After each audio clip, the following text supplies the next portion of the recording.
প্রিয়জনের সঙ্গে ঈদের আনন্দ ভাগাভাগি করতে নারীর টানে বাড়ি ফিরছে মানুষ।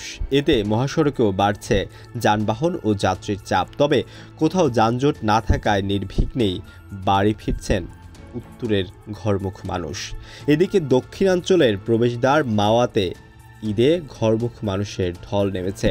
পদ্মা সেতুর মাওয়া প্রান্তে টোল প্লাজা ঘিরে লম্বা লাইন।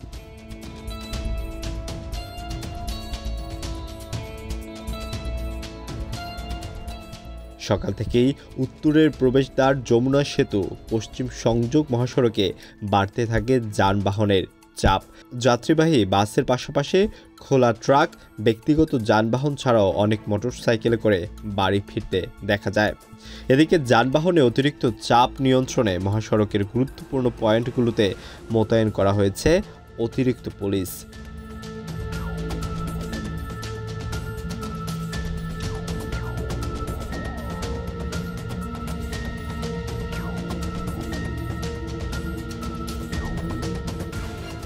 ঠিক উল্টো দক্ষিণাঞ্চলের অবস্থা। ভোর থেকেই ঈদযাত্রার চাপ সামাল দিতে হিমশিম খাচ্ছে পদ্মা সেতু। বেলা 10টা পর্যন্ত 4 ঘন্টায় প্রায় 5,000-এর শুধু মোটরসাইকেলই পার হয়েছে পদ্মা সেতু দিয়ে।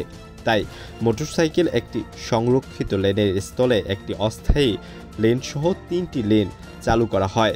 ঈদযাত্রায় অনেকে স্ত্রী সন্তান নিয়ে পদ্মা সেতু দিয়ে বাইকে করে বাড়ির পানে যাচ্ছেন।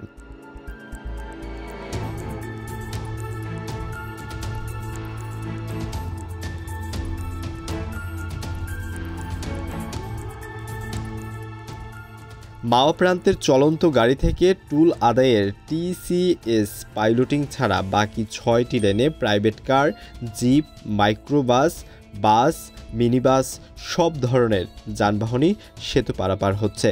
তবে 9:30টার পর মোটরসাইকেলের এবং বেলা 11:15 থেকে অন্যান্য যানের চাপ কমলেও কখনো কখনো যানবাহনের চাপ বেড়ে লম্বা লাইন হচ্ছে, আবার কখনো ফাঁকা হয়ে যাচ্ছে।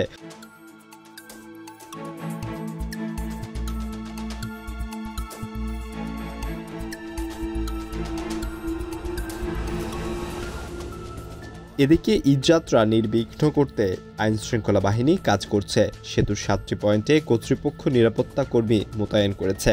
তারা সার্বক্ষণিক সেতু মনিটরিং করছে।